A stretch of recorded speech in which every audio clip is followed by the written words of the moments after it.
The silk sheets beneath me felt like ice, despite the warmth of the Mediterranean night filtering through the floor-to-ceiling windows.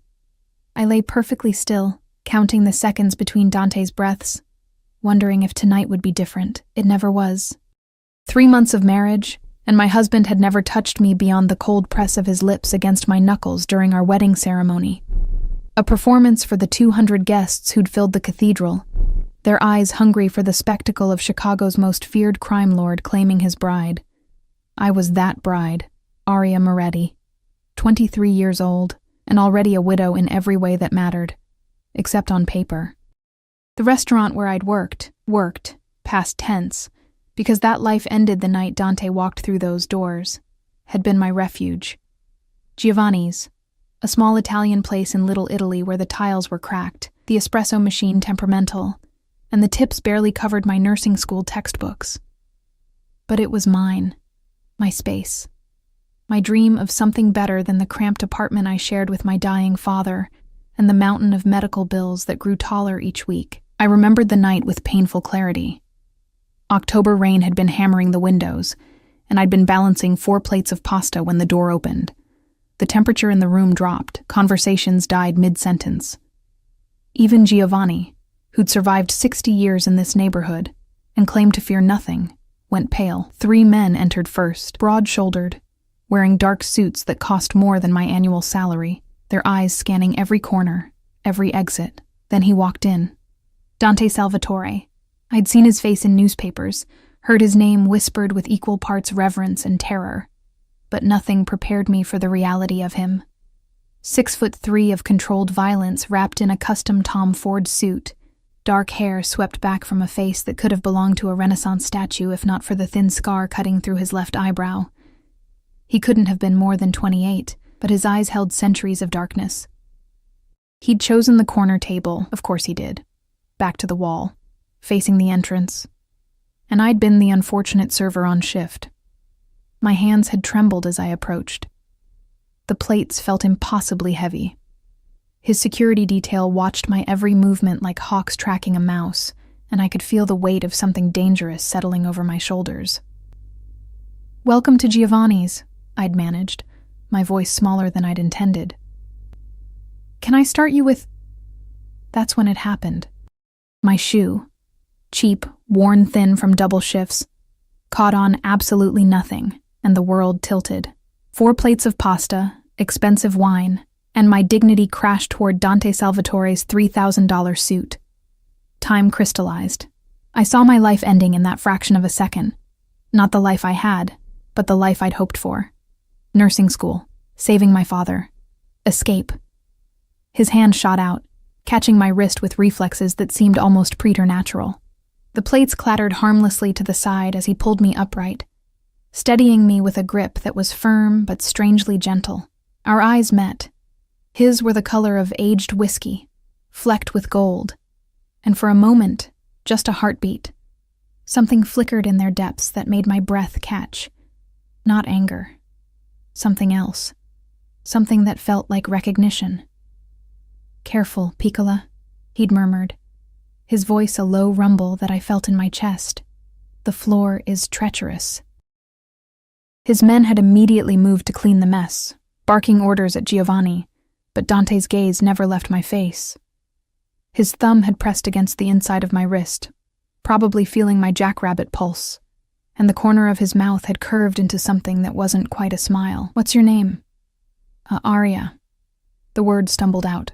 "I'm so sorry. I'll pay for your suit. Aria." He'd tested the word like a fine wine. "You work here every night?" I should have lied. Should have sensed the trap, but my father's oxygen tank was running low, and the hospital had called twice that day about past due bills, and I was so tired of lying that the truth just fell out. 6 nights a week. I'm saving for nursing school. His expression had shifted then, something calculating sliding behind his eyes. Noble.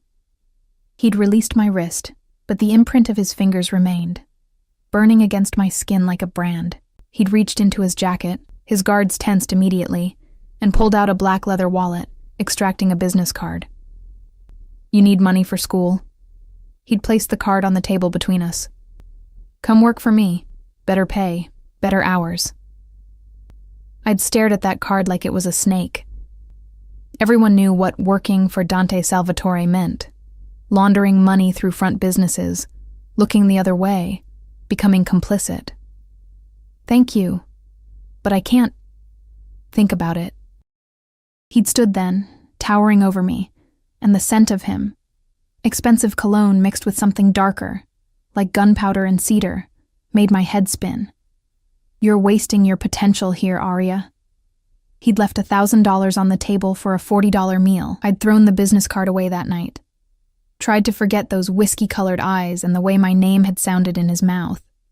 2 days later, my father's hospital called. Someone had paid his entire bill, $60,000, cleared overnight. When I demanded to know who, the administrator had simply handed me an envelope. Inside was a new business card and a note in sharp, masculine handwriting. Consider it an investment, DS. I should have known then. Should have understood that men like Dante Salvatore didn't give gifts. They made purchases. The trap had already closed. I just hadn't felt the jaws snap shut yet. Now, lying in his bed, our bed, though we inhabited it like strangers on a vast silk ocean, I pressed my hand to the place where he'd first touched my wrist. The ghost of that moment still lingered. 3 months and a nightmare of a wedding later. The marriage had been his price, not for my father's medical bills, those were already paid, but for something else entirely. I'd learned the truth 2 weeks after that first encounter, when 2 of Dante's men showed up at my apartment with an offer that wasn't really an offer at all. My father's doctor, Dr. Marcus Chen, the only specialist who'd agreed to take his case, had been stealing from Dante, embezzling money through fake medical supply companies, skimming hundreds of thousands from the Salvatore family's legitimate pharmaceutical holdings. When Dante's people had discovered it, they'd traced the connection. To my father. To me. The ledgers showed my father's name on dozens of transactions, forged I'd later learn, but Dante hadn't known that then. All he'd known was that someone named Thomas Moretti had helped steal from him, and that someone had a daughter who'd literally fallen into his arms. "Marry me," Dante had said when I'd been dragged to his office. A penthouse suite overlooking Lake Michigan, all dark wood and leather, and the scent of expensive cigars. 1 year. A marriage of convenience. You play the dutiful wife, and your father lives. You refuse. He hadn't finished the sentence, hadn't needed to. I'd said yes with tears streaming down my face, while Dante had watched with those unreadable whiskey eyes, and something that might have been regret flickering in their depths. The wedding had been a spectacle. A cathedral full of Chicago's elite and criminal underworld, me in a Vera Wang gown that cost more than my father's hospital bills, Dante in a black tux that made him look like a dark angel. He'd slipped a platinum ring onto my finger, 3 carats of flawless diamond that felt like a shackle, and kissed my hand with lips so cold they'd burned. "You're mine now, Piccola," he'd whispered against my skin, "in every way that matters." But he'd never touched me, never claimed the marital rights that the priest had blessed and the contract had implied. Our wedding night, I'd stood in the bathroom of our penthouse for an hour, sick with fear, before finally emerging to find him sitting in an armchair by the window, a glass of whiskey in his hand. "I'm not a monster," he'd said, without looking at me. "I won't force you into my bed. The marriage is political, nothing more." Relief, and something else, something I didn't want to name, had flooded through me. 3 months later, and the distance between us felt like an ocean. We lived like ghosts in his sprawling penthouse. He left before I woke, returned after I'd retreated to my room. Yes, my room, separate from his, because apparently even sharing a bed was too much intimacy for a marriage built on coercion and lies. I saw him at dinners with his associates, at charity galas where I played the perfect wife, at family gatherings where his mother looked at me with pity and his sister with barely concealed hostility. I wore the clothes his stylist selected, smiled when his hand rested on the small of my back for photos, and returned to my gilded cage every night wondering when the other shoe would drop. Because it would drop. Men like Dante Salvatore didn't keep pets without eventually demanding something in return. The clock on the nightstand read 2:47 a.m. Dante still hadn't come to bed. His bed, not mine, but I'd found him here an hour ago. Passed out on top of the covers, still wearing his suit. And something in me had broken. some dam of loneliness and confusion that I'd been holding back, so I'd lain down beside him, not touching. Never touching, but close enough to feel his warmth and pretend, just for a moment, that this was real. His breathing changed. I froze. Arya. My name, rough with sleep, and then his hand found mine in the darkness, fingers intertwining. Why are you here? I don't know, I whispered, because lying seemed impossible in the dark. I was tired of being alone. His grip tightened. For a long moment he said nothing, and I could feel the war happening inside him. Control versus something else. Something dangerous and wanting. Then he released me and sat up, swinging his legs over the side of the bed. The loss of his warmth felt like winter arriving early. Go back to your room, Arya. Dante. Go. The command in his voice left no room for argument. I fled, fighting tears I didn't understand, and missed the way his hands clenched into fists, or the way he stared at the place where I'd been lying like a man dying of thirst, staring at water. The next morning, everything changed. I'd developed a routine in my cage. Wake at 8, breakfast alone in the massive kitchen, avoid Dante's staff who looked at me with either pity or contempt, wonder what the hell my life had become. But that morning, Rosa, Dante's housekeeper, and the only person who'd shown me genuine kindness, greeted me with worry etched across her face. Mrs. Salvatore, your husband would like to see you in his office. Immediately, the word immediately, sent ice through my veins. In 3 months, Dante had never summoned me. We existed in parallel worlds, intersecting only when necessary. His office was on the top floor, a space I'd been explicitly told never to enter without permission. I knocked, my knuckles barely making a sound against the heavy oak door. Enter. The office was exactly what I'd expected. Dark leather, mahogany furniture that probably cost more than a car, floor-to-ceiling windows overlooking the Chicago skyline. What I hadn't expected was the tension crackling in the air like electricity before a storm. Dante stood behind his desk, still wearing yesterday's shirt with the sleeves rolled up. His tie discarded somewhere. He looked like he hadn't slept. 2 of his men flanked the doorway, Marco and Vincent, the ones who'd dragged me to this life. And their presence made my stomach clench. Sit. Dante gestured to the chair across from his desk. I sat, smoothing my hands over the simple dress I'd chosen. Everything in my new wardrobe was designer, carefully selected by someone who understood the image a mafia wife should project, but I still felt like a child playing dress-up. Dante picked up a folder from his desk, studied it for a long moment, then looked at me with those whiskey eyes that seemed to see straight through skin and bone to the terrified girl beneath. Your father. He opened the folder, revealing documents covered in numbers and legal jargon. He's innocent. The words took a moment to register. What? The embezzlement.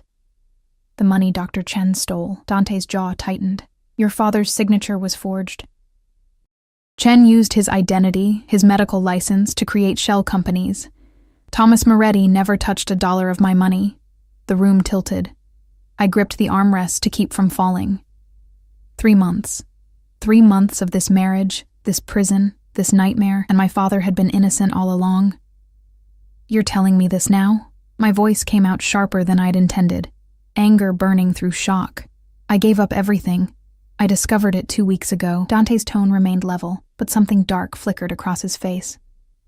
My investigators found Chen's real records. The forgeries were sophisticated, but not perfect. 2 weeks. He'd known for 2 weeks and said nothing. So what happens now? I stood, unable to sit still with rage coursing through my veins. Do I get my life back? Do you just let me go? The silence that followed was deafening. Dante moved around the desk with the predatory grace of a panther, each step measured and deliberate. He stopped close enough that I could smell his cologne, that cedar and gunpowder scent that had haunted my dreams, and when he spoke, his voice was dangerously soft. No. No? I laughed, but it came out broken. My father's innocent.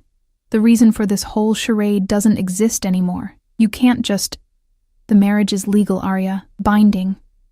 His hand came up and I flinched before I could stop myself. He froze, something like pain crossing his features before his expression hardened again. I'm not going to hurt you. I've never... He exhaled roughly. Read this. He handed me a newspaper, folded to the society section. There, in glossy color, was a photo from last week's charity gala. Me in a silver gown, Dante's arm around my waist, both of us smiling for the camera. The headline read, "Chicago's Most Eligible Bachelor Tamed. Inside the Salvatore Marriage." "I don't understand. You've become valuable, Piccola." Dante's finger traced the edge of the newspaper, careful not to touch me. "My enemies see you as my weakness. My allies see you as proof of my stability. My mother." He laughed, sharp and humorless. "My mother actually likes you. Do you know how rare that is? So I'm what? A political asset now instead of collateral?" The bitterness in my voice surprised even me. "How is that better?" "It's not." He turned away, staring out at the city he controlled through fear and violence. "But it's reality. You're safer as my wife than you would be as my ex-wife. My enemies would use you to get to me. And He stopped, shoulders tensing. "I won't allow that." "You mean you won't allow your reputation to be damaged?" When he looked back at me, something burned in his eyes that made my breath catch. "I mean, I won't allow anyone to hurt you." The words hung between us, heavy with implications I didn't want to examine. Before I could respond, his phone buzzed. He glanced at it, and his entire demeanor shifted, the moment of vulnerability vanishing behind the cold mask of the mafia boss. "Marco will take you shopping today. You need a new dress for Saturday's event." He was already moving toward the door, dismissing me. "Buy whatever you want. No limit." "I don't want your money." He paused, hand on the doorknob, and looked back at me with something almost like regret. "I know. But take it anyway. Consider it payment for services rendered." Then he was gone, leaving me standing in his office with a newspaper photo of a lie, and the devastating knowledge that my cage had just become permanent. The shopping trip was torture. Marco drove me in one of Dante's armored SUVs, because apparently my life now required bulletproof glass and a former Special Forces operative as a babysitter. The boutiques we visited were the kind where they served champagne, and everything cost more than my monthly rent used to be. I hated it. Hated the obsequious salespeople who called me Mrs. Salvatore with reverence. Hated the dresses that cost thousands of dollars. Hated the way Marco stood by the entrance, hand near his concealed weapon, scanning for threats to a woman who was already a prisoner. But most of all, I hated that part of me, a small, traitorous part, enjoyed the luxury. The silk against my skin, the perfect fit of expertly tailored clothes, the way the world bent around Dante's name, and, by extension, around me. I was trying on a red dress, crimson silk that hugged every curve, when I heard a familiar voice from the main floor of the boutique. "Aria? Oh my God, is that really you?" "Jessica. My best friend from nursing school, from my old life, from before everything had gone to hell. I hadn't seen her since the wedding, hadn't returned her calls, hadn't been able to face the questions I knew she'd ask. I emerged from the dressing room to find her staring at me like I'd risen from the dead. She looked exactly the same, messy blonde ponytail, scrubs under her jacket, the exhausted but determined expression of someone grinding through clinical rotations. She looked free. "Jess." Her name came out strangled. "What are you doing here?" "Shopping for my sister's birthday." "What are you—" She took in the expensive boutique, the pile of designer clothes, Marco lurking by the entrance. "Holy shit. You really married him." "I thought maybe the news was exaggerating, but you actually married Dante Salvatore." The judgment in her voice stung like a slap. "It's complicated." "Complicated?" She laughed, sharp and disbelieving. "Aria, he's a criminal. Everyone knows what he does. The drugs, the gambling, I know what he is." I cut her off, aware of Marco's attention shifting toward us. The last thing I needed was for Dante to hear I'd been discussing his business in public. I didn't have a choice. There's always a choice. But her expression softened when she saw whatever was written on my face. "Are you okay? Really?" Was I?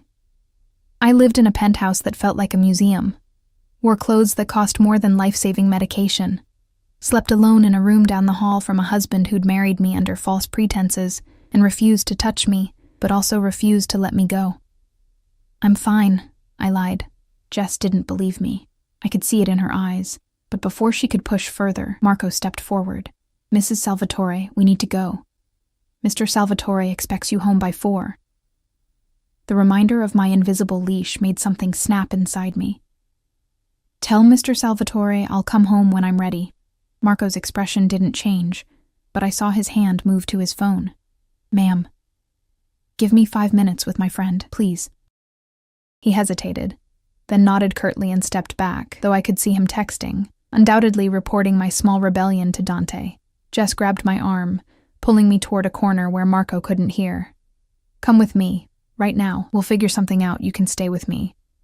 I can't. The words tasted like ash. It's not that simple. Why not? What's he got on you? Everything. Nothing. The truth was too complicated to explain. My father's medical bills, the forged documents, the binding marriage contract, and beneath it all, the confusing tangle of fear and something else I felt every time Dante looked at me. He'll find me, I said instead. Men like him always do. Then we go to the police. Half the police are on his payroll, Jess. I squeezed her hand, memorizing the warmth of real human connection. I appreciate the thought, but there's no escape from this. I just have to survive it. Her eyes filled with tears. This isn't surviving, Arya. This is dying slowly. Maybe she was right. But before I could respond, Marco was there, his expression urgent. Mrs. Salvatore, we need to leave. Now. Something in his tone sent alarm bells ringing. What's wrong? Mr. Salvatore's orders. We're going home immediately. He practically dragged me toward the exit, and I barely had time to grab my purse and mouth "I'm sorry" to Jess before I was being hustled into the SUV. Marco drove like a man fleeing demons, weaving through traffic with barely controlled aggression. What's going on? I demanded. Marco, talk to me. His jaw was clenched so tight I thought it might crack. Mr. Salvatore received some information. He wants you home where you're safe. Safe from what? But Marco wouldn't say another word, and the 20-minute drive back to the penthouse felt like an eternity. When we arrived, the building was swarming with Dante's men. At least a dozen guards I'd never seen before, all wearing the subtle earpieces and hard expressions of professional security. They nodded at Marco as we passed, and I caught fragments of their radio chatter. Perimeter secure. No signs of breach. Boss is in the penthouse. My heart hammered against my ribs as Marco escorted me upstairs. The elevator ride was suffocating, and when the doors opened to the penthouse, I found Dante pacing like a caged predator in the living room. He spun toward me the moment I entered, and the raw emotion on his face, fear, anger, something else I couldn't name, made me stop in my tracks. Where the hell were you? He crossed the space between us in 3 strides, his hands coming up to grip my shoulders. Not hard, never hard, but firm enough that I couldn't look away from the storm in his eyes. I told Marco to have you home by 4. It's 4:30. I was talking to a friend. You don't have friends anymore, Arya. You have people who can be used against you. His hands moved to cup my face, tilting it up so I had no choice but to meet his gaze. Do you understand? Every person you talk to, every place you go without protection. You're painting a target on your back. I had Marco with me. Marco's good, but he's one man. Dante's thumb traced my cheekbone, the gesture almost tender despite the fury in his voice. I received a call today. Someone's asking questions about you, about your father, about the embezzlement case. Ice flooded my veins. Who? I don't know yet, but when I find out... His expression turned lethal, and I saw the monster he kept leashed beneath the expensive suits and careful control. Anyone who tries to hurt you will learn exactly why people fear the Salvatore name. He was still holding my face, his touch burning against my skin, and I realized with a start that this was the most he'd touched me since our wedding. The realization must have shown on my face because his expression shifted, awareness flickering in his eyes. He released me abruptly, stepping back like I'd burned him. You're not to leave the penthouse without my explicit permission. Not for shopping, not for coffee, not for anything. Do you understand? You're locking me up? Anger flared, hot and righteous. I'm already a prisoner, Dante. Now you're taking away even the illusion of freedom? I'm keeping you alive. He turned away, raking a hand through his hair. There's a difference. Is there? Because from where I'm standing, they look the same. When he looked back at me, something had changed in his expression. The mask had slipped, and beneath it was a hunger that made my breath catch. You think I want this? You think I enjoy watching you look at me like I'm your jailer? Then let me go. I can't. The words were torn from him, raw and honest. I've tried, Piccola. God knows I've tried. But every time I think about you walking out that door, about you being out there where I can't protect you. He stopped, jaw clenching. I'd rather keep you here and have you hate me than lose you to my enemies. The confession hung between us, loaded with implications that terrified and thrilled me in equal measure. This wasn't about political marriages or family obligations anymore. This was something darker, more possessive. This was obsession. Before I could process it, before I could decide if I should run toward or away from the dangerous truth in his eyes, his phone rang. He answered it with a curt, "What?" Then listened, his expression hardening with each passing second. "Where?" A pause. "How many?" Another pause. Longer this time. "Handle it. I'll be there in 20 minutes. He hung up and looked at me with something that might have been regret. "I have to go. Business. Marco and 3 other guards will stay here with you. Do not leave this penthouse, Arya. I mean it." "When will you be back?" The question seemed to surprise him. "Why? Planning to miss me?" "Planning to know when I can stop feeling like I'm suffocating." His expression darkened, but beneath the anger was hurt, quick and sharp before he buried it. "Midnight, probably. There's food in the kitchen. Rosa left your favorite pasta." He knew my favorite pasta. The thought was more unsettling than it should have been. Dante moved toward the door, but paused at the threshold, his back to me. "I meant what I said, Arya. Anyone who tries to hurt you answers to me. And I'm not a merciful man." Then he was gone, taking the oxygen from the room with him. And I was left standing in my golden cage, wondering when exactly I'd stopped wanting to escape. The hours after Dante left dragged like years.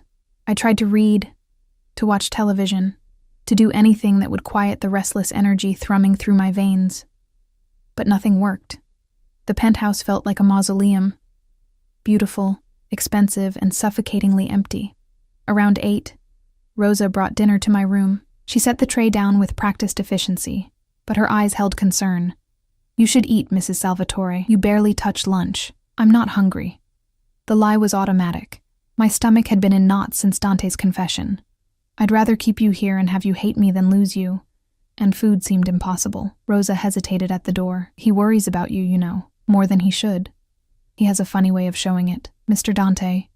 He's not good with emotions, never has been."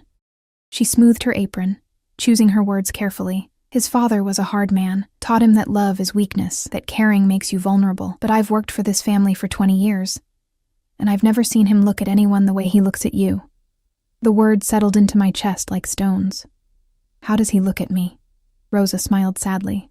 "Like you're the only thing in the world worth protecting, and the one thing he's terrified to lose." She left before I could respond, and I stared at the untouched pasta, homemade carbonara, my favorite, wondering how many other details Dante had quietly learned about me while maintaining his careful distance. Midnight came and went, then 1 a.m., 2. I told myself I wasn't waiting for him, told myself I didn't care if he came home at all. But at 2:30, when I heard the elevator doors open, my heart leapt traitorously in my chest. I crept to my bedroom door, opening it just enough to see into the living room. Dante stood by the windows, his jacket discarded, his white shirt stained with something dark that made my stomach clench. Blood. Not his. He moved without injury, but someone's. Marco appeared from the elevator, his expression grim. "The situation is handled. Bianchi won't be asking questions about Mrs. Salvatore anymore." Bianchi. I recognized the name from whispered conversations I'd overheard at family dinners. One of Dante's rivals, always pushing boundaries, always testing limits. And his associates? Dante's voice was cold, empty of anything resembling mercy. Given the same message, very clearly. Dante nodded, dismissing Marco with a gesture, and then he was alone. I watched as the mask finally cracked. Watched him brace his hands against the window, head bowed, shoulders rigid with tension that looked like it might shatter him. "You can come out, Arya." His voice carried across the space, resigned. "I know you're there. I considered retreating, pretending I hadn't been watching, but something pulled me forward. I crossed the living room in my bare feet, silk pajamas whispering against my skin, until I stood a few feet behind him. Whose blood is that? No one who matters. He didn't turn around. You should be asleep. I couldn't sleep. Waiting for me? There was something brittle in his laugh. Or hoping I wouldn't come back. The honest answer terrified me, so I deflected. What did you do to Bianchi? Finally he turned. His eyes were dark, haunted, and the blood on his shirt stood out like an accusation. I reminded him that there are consequences for threatening what belongs to me. I'm not a possession. Aren't you? He moved closer, and I could smell the copper tang of blood mixing with his cologne. I own you, Piccola. On paper, in the eyes of the world, in every way that matters. The only thing I don't own is your heart, and sometimes I think that's worse than owning nothing at all.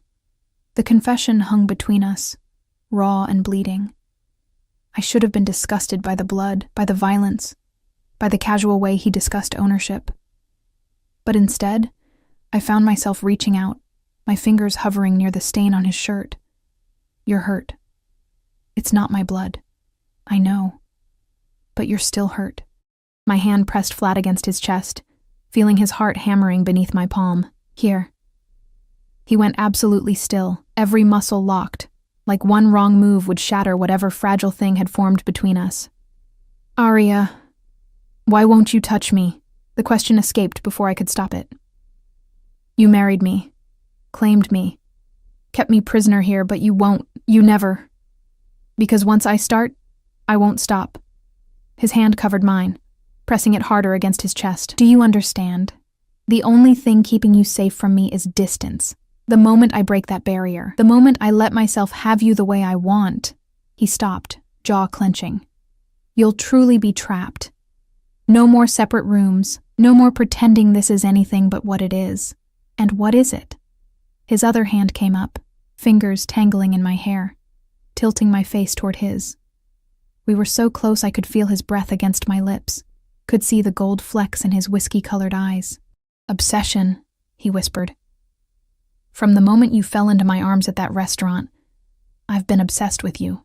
Your smile, your kindness, the way you try so hard to be brave even when you're terrified. I told myself it was just attraction, that once we were married I'd get over it. But it's gotten worse, Piccola. Every day you're in my house wearing my ring, bearing my name. It makes me insane. Then why push me away? Because you deserve better than a monster who takes what he wants. His thumb traced my lower lip, and I shivered. You deserve someone who'll let you finish nursing school, who'll take you on normal dates, who'll give you the life you were supposed to have. Not someone who'll lock you in a golden cage and never let you go. The irony made me laugh, sharp and a little hysterical. You already did that. The cage exists whether you touch me or not. Something snapped in his expression, control giving way to the hunger he'd been holding back for 3 months. Don't say things like that unless you mean them. What if I do? The words were insane, reckless. But standing here in the dark with his hand in my hair and his heart pounding beneath my palm, I couldn't remember why I should be afraid. What if I'm tired of the distance? What if I didn't get to finish? His mouth crashed against mine with 3 months of pent-up desire, and the world tilted. His kiss was nothing like the chaste press of lips at our wedding. This was claiming, consuming, absolutely possessive. His hand tightened in my hair while the other wrapped around my waist, pulling me flush against him until no space remained between us. I should have been frightened, should have remembered that this man had just come home covered in someone else's blood, that he'd openly admitted to obsession, that this was exactly the trap I'd been trying to avoid. But when his mouth moved to my neck, teeth grazing the sensitive skin there, all I could think was finally, Aria. My name was a prayer and a curse. Tell me to stop. Tell me you don't want this, and I'll walk away. I'll go back to my room, and we'll pretend this never happened. And if I don't tell you to stop? His arms tightened around me, and when he pulled back to look at me, the raw need in his eyes stole my breath. Then you're mine. Completely. No more separate rooms, no more distance. I'll give you everything, Piccola, protection, loyalty, every piece of myself that's worth having. But in return, you stay. You don't run. You don't leave. You accept that you belong to me. It was a devil's bargain. A beautiful prison with the door slammed shut. But looking at Dante, at the blood on his shirt from violence committed in my name, at the vulnerability breaking through his carefully constructed walls, at the promise of something real in a marriage built on lies, I realized I'd already made my choice. Maybe I'd made it that night in the restaurant when I'd fallen into his arms. Maybe I'd made it when I'd said, "I do," with tears streaming down my face. Or maybe I was making it right now, standing in the darkness with a monster who looked at me like I was salvation and damnation wrapped in silk pajamas. "I'm tired of being alone," I whispered, echoing the words from last night that had sent him running. "I'm tired of pretending this marriage is nothing. I'm tired of—" He kissed me again, swallowing the rest of my confession, and this time I kissed him back, my hands fisted in his blood-stained shirt, pulling him closer, and the sound he made, desperate and victorious, sent heat pooling low in my stomach. "Bedroom," he growled against my mouth. "Now. Yours or mine? Ours." He swept me into his arms effortlessly, carrying me down the hallway. "There's no yours or mine anymore, Piccola. Just us." He kicked open the door to the master bedroom, his bedroom, and the implications of that threshold crashed over me. But before doubt could take root, he laid me down on the silk sheets with surprising gentleness, his body covering mine. "Last chance," he said, even as his hands traced patterns of fire along my ribs. "Once we cross this line, there's no going back. I won't be able to let you go, Aria. Ever." I reached up, cupping his face, feeling the rough stubble against my palms. "Then don't." The last threads of his control snapped. His mouth found mine again while his hands learned every curve, every dip, every place that made me gasp. The blood-stained shirt joined my pajamas on the floor, and the vulnerability of skin against skin felt like truth, messy and complicated and undeniably real. He worshipped me with a devotion that bordered on religious, murmuring Italian words I didn't understand against my heated skin. When he finally made me his, in every sense that mattered, the pain was brief, and the pleasure that followed overwhelming.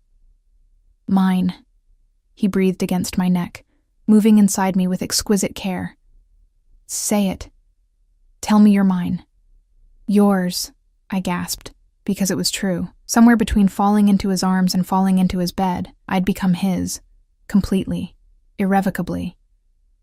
When we finally collapsed together, tangled in silk sheets and each other, he pulled me against his chest like he was afraid I'd disappear. His heartbeat thundered beneath my ear, gradually slowing to something approaching normal. "I never thanked you," I whispered into the darkness. "For what?" "My father's hospital bills. You saved his life."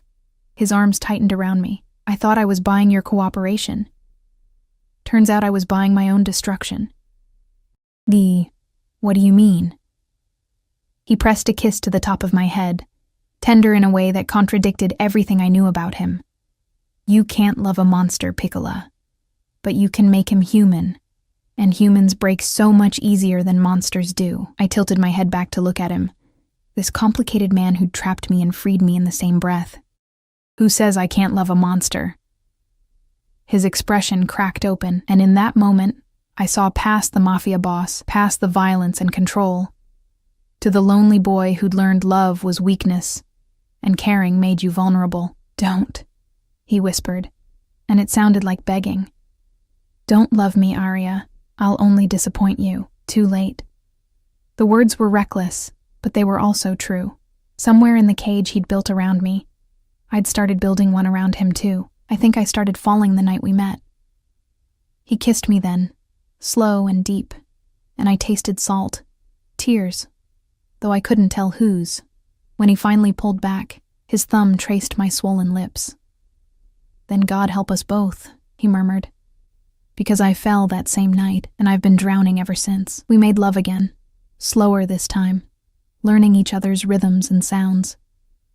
And when dawn painted the windows gold, I lay in his arms and wondered if love and possession could somehow be the same thing. If they could, I was willing to find out. The next 3 weeks passed in a haze of discovery and domesticity that felt surreal. Dante still left for business, still came home wearing violence like cologne. but now I had a place in his bed and his life that felt undeniably real. He was possessive to the point of obsession, tracking my movements through the penthouse, questioning Marco about every minute I spent without him, pulling me onto his lap during family dinners to establish ownership. His mother raised eyebrows but said nothing. His sister Maria looked at me with something approaching respect, but there were cracks in our fragile happiness. Whispers at family gatherings about rivals growing bold. Phone calls that made Dante's expression turn lethal. The ever-present guards that multiplied like shadows. Something was coming. I could feel it in the tension that wound tighter each day, in the way Dante held me at night like I might vanish. The explosion came on a Tuesday. I was in the penthouse library, a room I'd claimed as my own, filled with medical textbooks because Dante had quietly arranged for me to continue my studies remotely. When raised voices drifted from the living room, "Can't keep her locked up forever, Dante." "People are talking," Maria's voice, sharp with frustration. "Let them talk." Dante sounded dangerous. "Aria stays here where she's safe." "She's not a doll, Fratello. She's a person. This obsession you have is none of your concern. It is when it makes you weak." A man's voice, unfamiliar. "The families are questioning your leadership. They see you choosing a woman over business, and it makes them wonder if you're still fit to lead." The sound of glass shattering. "Get out. Both of you." "Dante," Maria tried. "Out." I heard them leave, and then silence. Dangerous, suffocating silence. I should have stayed in the library, should have pretended I hadn't heard, but something pulled me toward the living room. Dante stood among the shattered remains of a whiskey glass, his hands clenched into fists, violence radiating from every line of his body. "How much did you hear?" He didn't look at me. "Enough." I moved closer, careful of the broken glass. "Am I making you weak?" "You're making me human." He finally looked at me, and the raw emotion in his eyes made my chest ache. "And in my world, that's the same thing. Then maybe your world needs to change." He laughed, bitter and broken. "Change? Piccola, I'm drowning in a legacy of violence and control.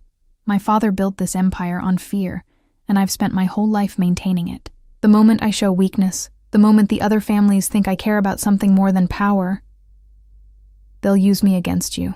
"Exactly." He crossed to me, pulling me against his chest like an anchor. "That's why you stay here, why you don't leave without a full security detail. Why I can't—" His voice broke. "I can't lose you, Aria. I won't survive it." I pressed my face against his shirt, breathing him in.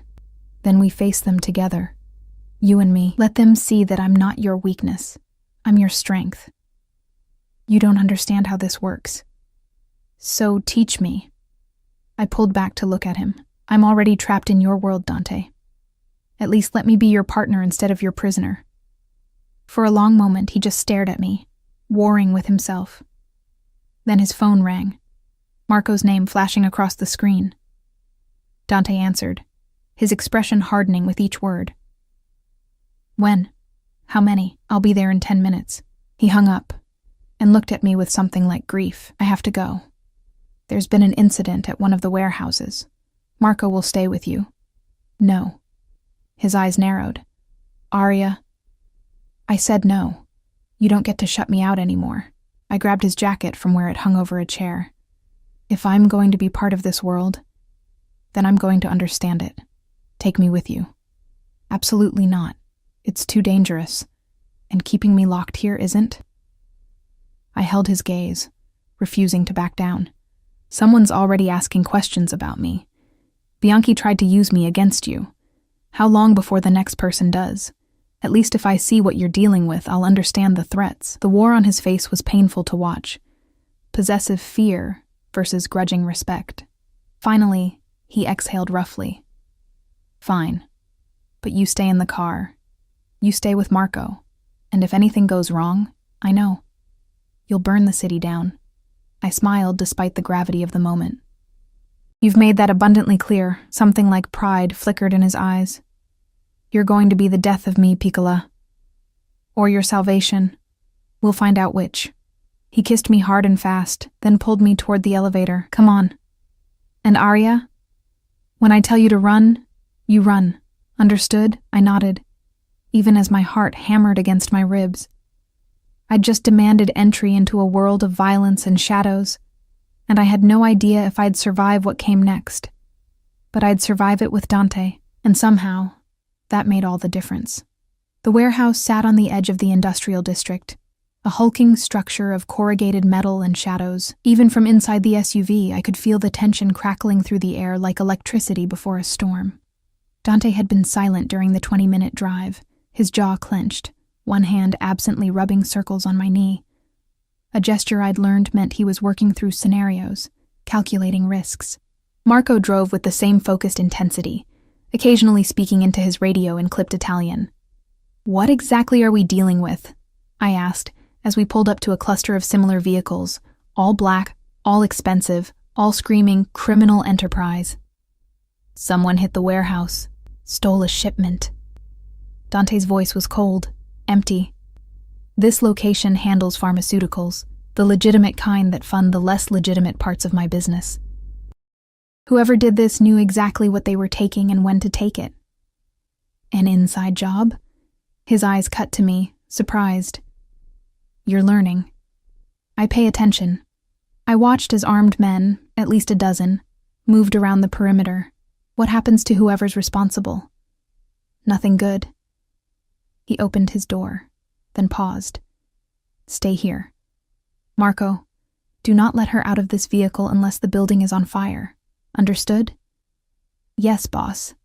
Dante pressed a kiss to my forehead, lingering longer than necessary. "I mean it, Arya." "Stay put." Then he was gone, striding toward the warehouse entrance with the lethal grace of a predator. His men fell into formation around him automatically, and I watched through the tinted windows as he disappeared inside. Marco remained in the driver's seat, alert, but relaxed. "He's different with you," he said after a moment. "Different how?" "Softer. Before you, he was just—" Marco searched for the word. "Cold. Efficient. He did what needed doing without hesitation. But now there's doubt. Second-guessing. It makes him human. And that's bad? In his world? Yes." Marco's eyes scanned the perimeter constantly. "But maybe human is what he needs to be. What we all need to be." Before I could respond, shouting erupted from inside the warehouse. Then gunshots. Sharp cracks that made my heart slam against my ribs. Marco's hand went to his weapon. "Stay down." More gunshots. Shouting in Italian. The sound of something heavy crashing. Every instinct screamed at me to run inside, to make sure Dante was okay, but Marco's presence kept me pinned in place. Then the warehouse doors burst open, and Dante emerged dragging someone by the collar, a younger man, bloodied and terrified. He threw him to the ground in front of the assembled guards. "Talk," Dante commanded, his voice carrying across the lot. "Who hired you?" The man spat blood. "Go to hell." Dante's fist connected with his jaw so fast I barely saw it move. The crack echoed like another gunshot. Wrong answer. Try again. I should have looked away, should have been horrified by the casual violence, but I couldn't stop watching Dante. The cold precision in his movements, the way his men looked at him with equal parts fear and respect, the absolute authority in every word. This was who he really was. Not the man who held me tenderly in the dark, but the monster he'd warned me about. And God help me, I still wanted him. "The Rossi family," the man finally gasped. "They paid me 50 grand to steal the shipment and leave evidence pointing to the Castellanos." Dante went very still. "The Rossis want to start a war between me and Castellano? They think if you're busy fighting each other, they can expand their territory." Dante looked at Marco. "Contact Castellano. Tell him we need to meet. Tonight." Then to the bloodied man. "You're going to tell him exactly what you told me. And pray he's merciful, because I'm not feeling generous." He turned toward the SUV, and even through the tinted windows, I could see the violence still simmering in his eyes. Marco tensed beside me. "He's going to be volatile," Marco warned quietly. "Just be patient with him." Dante yanked open the door and climbed in, bringing the scent of blood and gunpowder with him. His knuckles were split, blood seeping through the skin, but he didn't seem to notice. "Drive," he ordered Marco, then looked at me. "You shouldn't have seen that. You brought me." "I shouldn't have." He stared at his bloody hands like they belonged to someone else. "This is what I am, Arya. What I'll always be. Violence and blood and decisions that would horrify normal people." I reached for his hands, ignoring the blood, and pulled them into my lap. "Let me see." "They're fine." "They're not fine. And I'm not helpless." I examined the split knuckles, the bruising already forming. "You need ice, an antiseptic." "It's nothing. It's something to me." I looked up at him, and whatever he saw in my expression made his features soften fractionally. "You can be a monster to everyone else, Dante, but let me take care of you anyway." Something shifted in his eyes, vulnerability breaking through the violence. "Why? After what you just saw, I saw you protecting what's yours. I saw you being smart enough to prevent a war. I squeezed his damaged hands gently. "I saw the man I married doing what he has to do to survive in an impossible world." He pulled me across the seat, settling me in his lap despite Marco's presence in the front. His face buried in my hair, and I felt him shaking. Adrenaline or emotion, I couldn't tell. "You're going to ruin me," he whispered against my ear, "completely destroy every defense I've ever built." "Good." "You've already ruined me." His arms tightened. "Not ruined, claimed." "There's a difference." "Is there?" "Yes. Ruination is careless. What I feel for you?" He pulled back to look at me, and the intensity in his gaze stole my breath. "It's meticulous, deliberate. I'm building a fortress around you with my own hands, and I'll burn anyone who tries to breach it. Even yourself?" "Especially myself." He kissed me, tasting like violence and devotion. "If I ever become the thing that hurts you, Piccola, I'll destroy myself before I let it continue." Marco cleared his throat from the front seat. "Boss, we're approaching the penthouse. Castellano agreed to meet in 2 hours. Dante cursed softly. "I need to shower, change, prepare." He looked at me. "And you need to stay hidden. If Castellano knows how much you mean to me..." "I understand." I touched his face, feeling the tension in his jaw. "Do what you need to do. I'll be waiting." The meeting took place in the penthouse's formal dining room, and despite Dante's orders to stay away, I positioned myself in the hallway where I could hear everything through the partially open door. Castellano was older than Dante, maybe 50, with silver threading through his dark hair and the weathered face of someone who'd survived decades in a brutal world. He arrived with his own guards, and the tension when he shook Dante's hand could have cut glass. "You dragged me across the city for an emergency meeting," Castellano said, accepting the offered whiskey. "This should be interesting. The Rossi are trying to start a war between us." Dante gestured to the bloodied man from earlier, now zip-tied to a chair. "Tell him." The man repeated his confession, and I watched Castellano's expression darken with each word. When the story finished, silence hung heavy in the room. "If you're lying," Castellano started. "I have the receipts," Dante interrupted, sliding a folder across the table. "Bank transfers from Rossi accounts to his. Dates, times, amounts. Everything you need to verify." Castellano studied the documents, his expression unreadable. Finally, he looked up. "Why tell me? You could have let me believe you betrayed our treaty, used it as excuse to expand into my territory." "Because I'm not my father," Dante's voice was steady, certain. "He would have let you walk into the trap, then profited from the chaos. But I've learned something recently. Some things are worth more than territory." His eyes flickered toward the hallway, toward where I stood hidden, and I realized he knew I was there, had probably known the entire time. "The Rossis miscalculated," Dante continued. "They thought making me human would make me weak. They were wrong. It makes me smart enough to choose allies over enemies." Castellano was quiet for a long moment, then extended his hand. "Then we have an understanding. The Rossis will answer for this together." They shook, sealing whatever dark pact they'd just formed, and I slipped away before they could finish their discussion. But Dante found me in our bedroom 20 minutes later, pulling me against him with desperate relief. You heard? Every word. I pressed against his chest. You chose peace over power. I chose you over everything. He tilted my face up. The Rossies targeted my warehouse because they've been watching me, studying my weaknesses.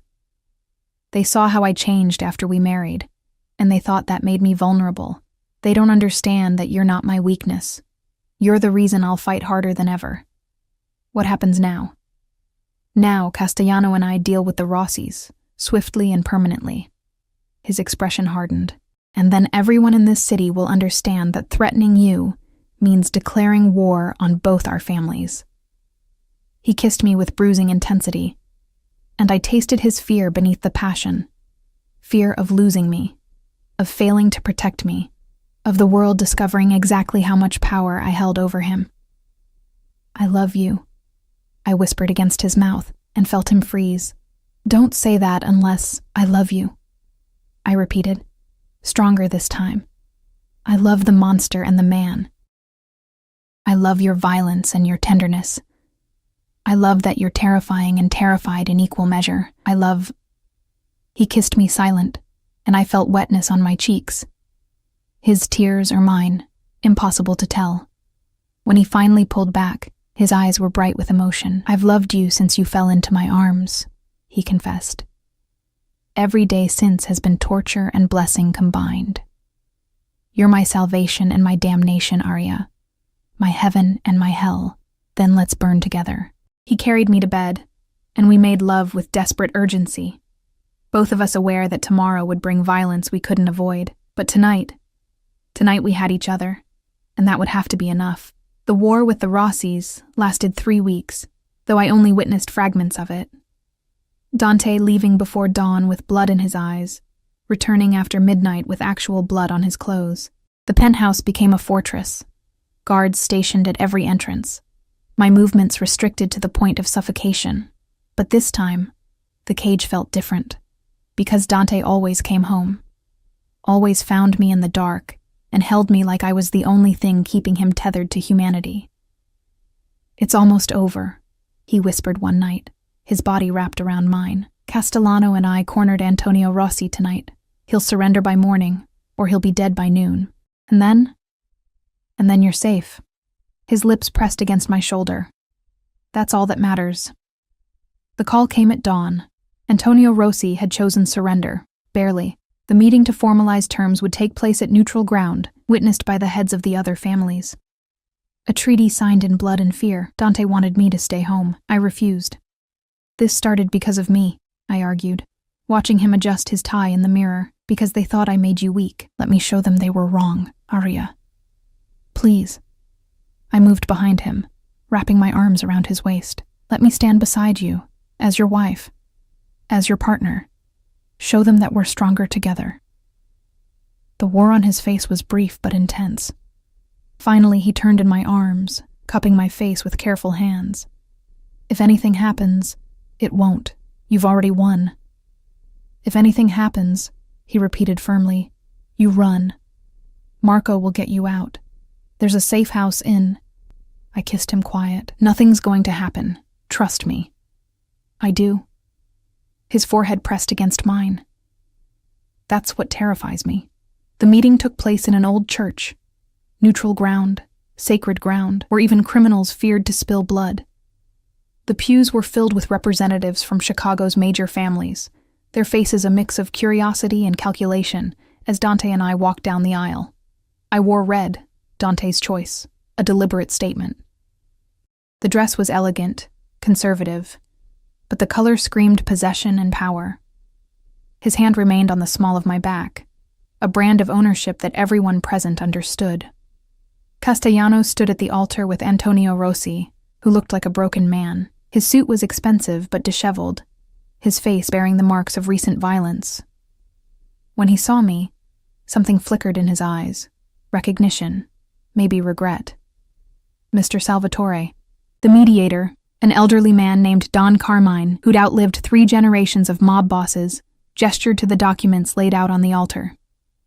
The terms have been agreed upon. Mr. Rossi cedes his territory in the Eastern District and pays reparations for the stolen shipment, and the attempted manipulation. In exchange, his life and the lives of his immediate family are spared. Dante's hand tightened on my back. And the clause about my wife, any action taken against Mrs. Salvatore by any member of the Rossi family, now or in perpetuity, will be considered an act of war against both the Salvatore and Castellano families, with immediate and lethal consequences. I felt the weight of every eye in that church settle on me. Some looked curious, others resentful, but most showed something close to respect. I'd become more than just a mafia wife. I was the catalyst for an alliance, the reason two powerful families had united. Antonio Rossi stepped forward, and Dante's body went rigid with controlled violence. But Rossi simply looked at me, his expression weary. I underestimated you, Mrs. Salvatore. I thought you were a weakness to exploit. I was wrong. He turned to Dante. Your father would have started a war over pride. You chose strategy. Perhaps your wife has taught you wisdom. My wife has taught me many things, Dante replied, his voice cold. Primary among them is that some things are worth any price to protect. Remember that, Antonio, because if you or anyone in this room ever threatens her again, there won't be terms or treaties, just endings. The silence that followed was absolute. Then Don Carmine cleared his throat. Shall we sign?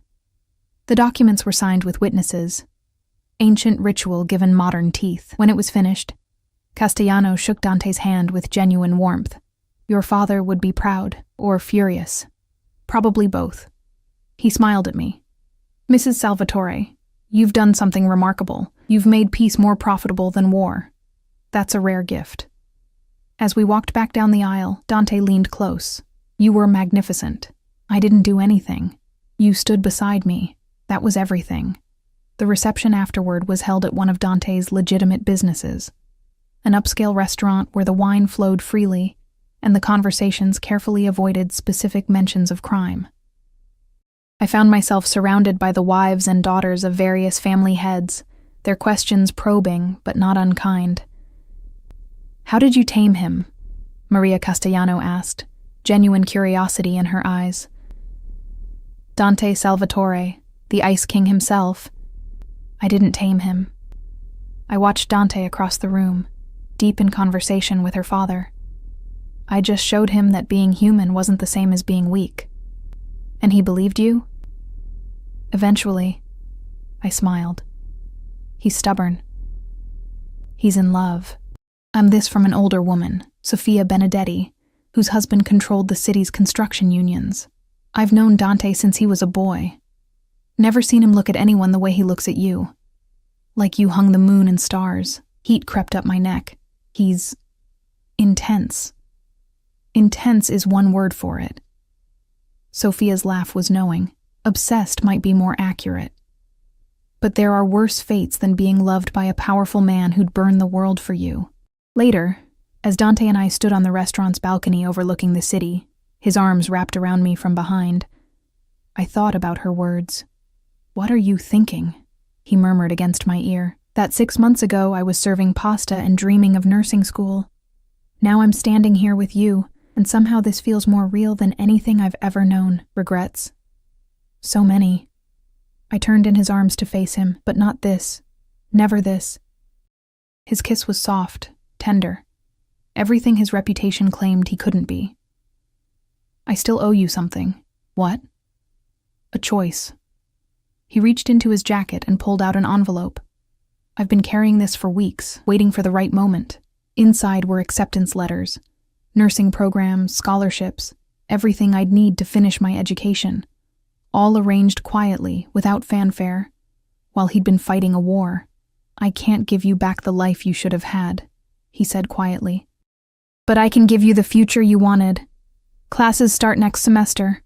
You'll have full security, obviously, and the schedule might be complicated, but I kissed him, cutting off his nervous rambling. You did this for me? I did it for us. His hand cupped my face. I want you to have everything, Piccola. Your dreams, your career, your freedom. Within the constraints of safety, I want you to choose this life, not just endure it. I already chose. I pressed the envelope back into his hands. but I want to do it on my own terms. Part-time classes, online options, building a life that fits both of us, not just me. You're sure? I'm sure. I smiled at his bewildered expression.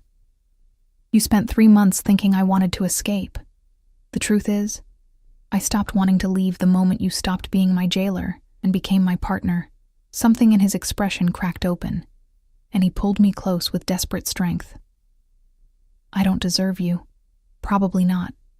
But you're stuck with me anyway. Forever? Forever. We stood there as the sun set over Chicago, two people who'd found each other in the worst possible circumstances and somehow made it work. Behind us, through the windows, I could see our combined families celebrating, not a business arrangement, but genuine alliance built on mutual respect. What happens now? I asked. Now? Dante's lips curved against my temple. Now we go home. I make love to my wife. Tomorrow, we start planning your class schedule. Next week, you meet with my accountant about setting up your own accounts, because you should have money that's yours, not mine. Next month, we celebrate when the semester starts, and every day after that, we build something real. Sounds almost normal. Normal is overrated. He turned me to face him, and the love in his eyes stole my breath. But real? Real is everything. 3 years later, I stood in a hospital corridor wearing scrubs instead of designer clothes, my hands steady as I administered medication to a patient who had no idea his nurse was married to one of Chicago's most powerful men. Dante had been right. The schedule was complicated. Security followed me everywhere, and some of my classmates had figured out who I was, but I'd made it work. Graduated top of my class, landed a position at County General. Built a life that was mine, even if it existed within the framework of his world. My phone buzzed with a text. Dinner at 8? I miss you. I smiled, typing back, miss you too. See you at home. Home. The penthouse had transformed from a prison to a sanctuary, filled now with my textbooks and his business files, my nursing journals and his collection of rare whiskey. We'd learned to navigate each other's worlds, to balance his darkness with my light. Mrs. Salvatore? One of the other nurses, Jenny, poked her head into the break room. Your husband's here. I frowned. He's not supposed to pick me up for another 2 hours. Well, he's in the lobby with flowers and that smile that makes everyone forget he's terrifying. I found him exactly where Jenny said, standing near the entrance with a massive bouquet of red roses, looking completely out of place in his 3-piece suit among the sick and injured. Marco and 2 other guards hovered nearby, and several nurses were definitely staring. What are you doing here? I asked, unable to hide my smile. Couldn't wait. He handed me the flowers, then pulled me close despite our audience. I have news. What kind of news? His hand slid to my stomach, still flat, barely showing the secret we'd discovered just last week. I've been thinking about names. Joy and terror flooded through me in equal measure. We hadn't told anyone yet, hadn't even fully processed it ourselves. A baby. Our baby. Bringing new life into a world built on violence and control. Dante. I know. His forehead pressed against mine. I know it's complicated. I know the dangers. But I also know that I love you, and I'll love this child, and I'll spend every day of my life making sure you're both safe, even if it means changing, especially if it means changing. He pulled back to look at me, and the vulnerability in his eyes was stunning. I've been talking to Castellano about legitimate investments, about slowly transitioning the family business into something legal. It'll take years, maybe decades, but you'd do that? For us? I'd do anything for you. He kissed me softly. You made me human, Piccola. Now let me try being a good man, too. Around us, the hospital continued its chaos. Sirens wailing, people rushing, life and death playing out in endless cycles. But in that moment, standing in my husband's arms with our future growing inside me, I felt something I'd never expected to feel in a marriage that started with coercion and fear. I felt free. I love you, I whispered. I love you, he returned. Both of you, forever. And standing there in the lobby of County General, surrounded by the messy reality of life with a man who'd once been my captor, and was now my everything, I realized that love and possession could be the same thing. when they were chosen, when they were mutual, when they were built on respect instead of control. The mafia boss had never touched his wife, until jealousy drove him wild, until obsession became devotion, until possession transformed into partnership, and somehow, impossibly, we'd found our way to something real. We went home together, Marco driving while Dante kept his hand protectively over my stomach, already imagining the child who would change everything. The penthouse waited, no longer a cage but a home, filled with the life we'd built from the ashes of a coerced beginning. That night, as we lay tangled in silk sheets that no longer felt cold, Dante whispered against my skin, "Thank you." For what? For falling into my arms that night, for giving me a reason to be better, for loving the monster until he remembered how to be a man. I kissed him, tasting salt and sweetness, violence and devotion. Thank you for catching me, for seeing me when I was invisible, for building a fortress around us and calling it love. Outside, Chicago glittered with 1,000 dangers and 1,000,000 secrets. But inside our sanctuary, we were safe. We were whole. We were home. And that was more than enough.